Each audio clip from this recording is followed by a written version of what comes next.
Assalamualaikum warahmatullahi wabarakatuh. Perkenalkan, nama saya Vika dengan NIM 42025100058 kelas ASP 2A. Di sini saya akan menjawab UTS mata kuliah Pengelolaan Keuangan Negara dan Daerah.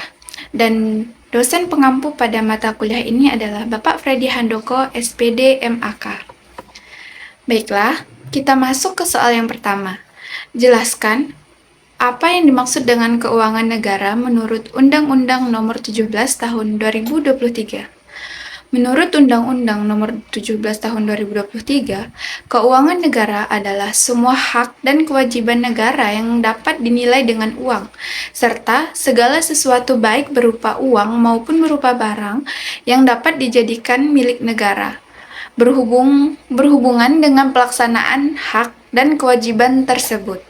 Selanjutnya masuk ke nomor 2, yaitu jelaskan objek keuangan negara, subjek dan keuangan negara, proses terbentuknya keuangan negara, dan tujuan keuangan negara.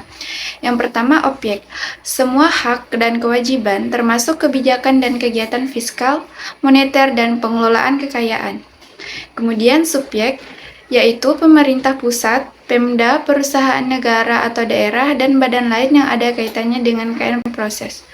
Dari kebijakan, perencanaan, penganggaran, pelaksanaan, sampai pertanggungjawaban. Tujuannya adalah dalam rangka penyelenggaraan pemerintah negara untuk mencapai tujuan bernegara. Selanjutnya ke soal nomor 3, sebutkan ruang lingkup keuangan negara menurut Undang-Undang Nomor 17 Tahun 2023. Ruang lingkup keuangan negara menurut Undang-Undang Nomor 17 Tahun 2023 adalah 1. Hak negara untuk memungut pajak, mengeluarkan dan mengedarkan uang, dan melakukan pinjaman. 2. Kewajiban negara atau menyelenggarakan tugas layanan umum pemerintahan negara dan membayar tagihan pihak ketiga. 3. Penerimaan negara. 4. Pengeluaran negara. 5. Penerimaan daerah. 6. Pengeluaran daerah. 7. Kekayaan negara atau kekayaan daerah yang dikelola sendiri atau oleh pihak lain berupa uang, surat berharga, piutang, barang, serta hak-hak lain yang dapat dinilai dengan uang, termasuk kekayaan yang dipisahkan pada perusahaan negara atau perusahaan daerah. 8. Keyakinan pihak lain yang dikuasai oleh pemerintah dalam rangka penyelenggaraan tugas pemerintahan dan atau kepentingan umum.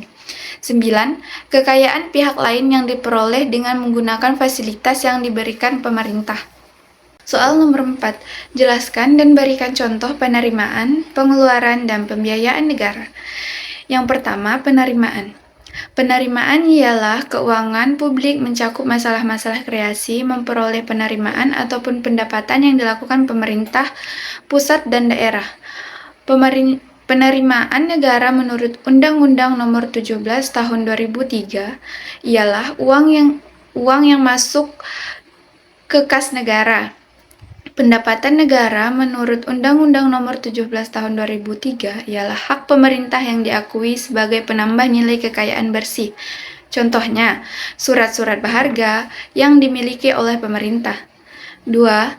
Pengeluaran. Keuangan publik yang mencakup aspek pengeluaran negara yang termasuk di dalamnya belanja publik atau negara, pusat, dan daerah. Pengeluaran negara menurut Undang-Undang Nomor 17 Tahun 2003 ialah uang yang keluar dari kas negara.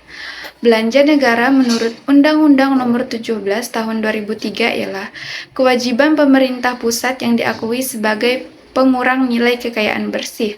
Contohnya, gaji pegawai dan belanja bunga.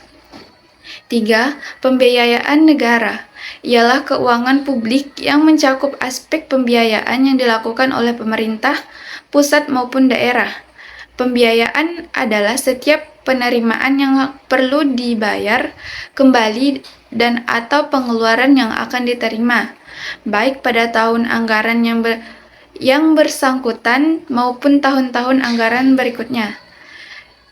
Terminologi lain dari utang dan atau piutang, contohnya skema-skema investasi, hutang ke pihak lain yang akan dibayar di masa yang akan datang.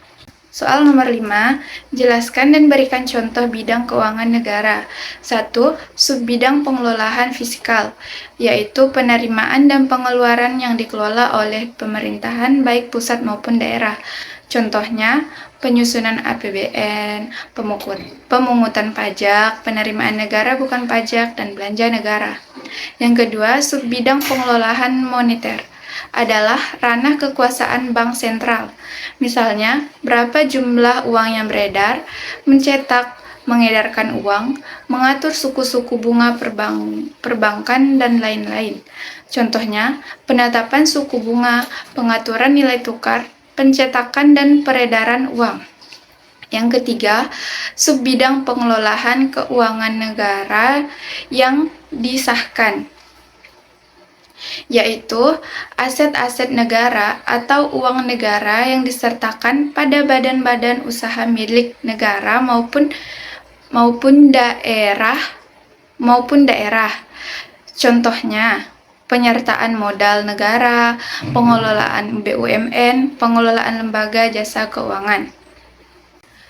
Soal nomor 6, sebutkan pihak-pihak pemegang kuasa pengelolaan keuangan negara dan gambarkan alur pembagian kuasa tersebut. Yang pertama, Menteri Keuangan, yaitu selaku pengelolaan fiskal dan wakil pemerintah dalam kepemilikan kekayaan negara yang dipisahkan. Yang kedua, menteri atau pimpinan lembaga, yaitu selaku pengguna anggaran atau pengguna barang kementerian negara atau lembaga yang dipimpinnya. Yang ketiga, gubernur atau bupati wali kota, selaku kepala Pemda untuk mengelola keuangan daerah dan mewakili Pemda dalam kepemilikan kekayaan daerah yang dipisahkan. Selanjutnya, soal nomor 7. Sebutkan dan jelaskan undang-undang yang mengatur tentang kebijakan moneter. Undang-undang utama yang mengatur kebijakan moneter di Indonesia adalah Undang-Undang Nomor 23 Tahun 1999 tentang Bank Indonesia, yang telah beberapa kali diubah. Terakhir dengan Undang-Undang Nomor 4 Tahun 2023 tentang pengembangan dan penguatan sektor keuangan, Undang-Undang PPSK. Undang-undang ini menetapkan Bank Indonesia sebagai bank sentral independen yang bertugas mencapai dan memelihara kestabilan nilai rupiah melalui kebijakan moneter, sistem pembayaran, dan stabilitas sistem keuangan.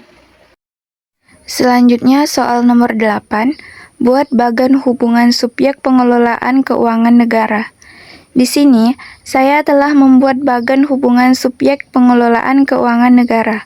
Subjek pengelolaan keuangan negara terdiri dari pemerintah pusat, pemerintah provinsi termasuk BLU, dan pemerintahan kabupaten atau kota termasuk BLU, dan ada juga lembaga pengelolaan kekayaan negara yang dipisahkan, yaitu BUMN atau D keuangan lembaga moneter, termasuk bank sentral, lembaga non-moneter, dan BUMN non-keuangan.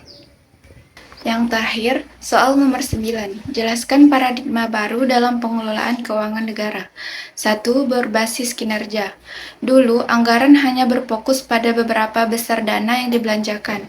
Sekarang, anggaran harus dikaitkan dengan hasil yang dicapai, yang artinya setiap rupiah yang dikeluarkan harus bisa diukur manfaatnya.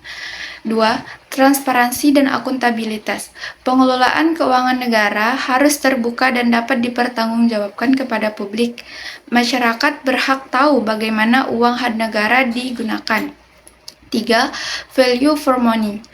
Paradigma baru menekankan 3 hal utama.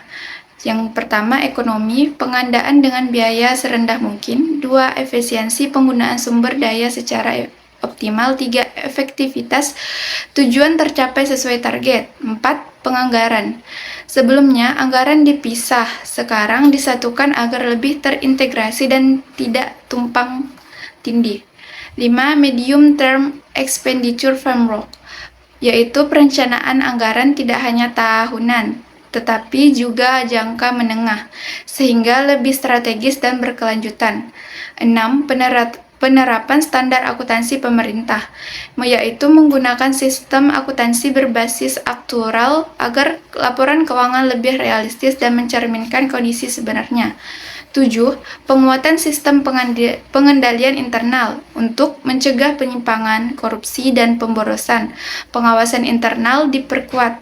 8. Pemanfaatan teknologi informasi, yaitu pengelolaan keuangan dilakukan secara elektronik untuk meningkatkan efisiensi dan meminimalkan kecurangan. Baiklah, sekian dari saya untuk menjawab soal-soal UTS ini. Jika ada salah kata mohon dimaafkan. Wabillahi taufiq wal hidayah. Wassalamualaikum warahmatullahi wabarakatuh. Bye-bye.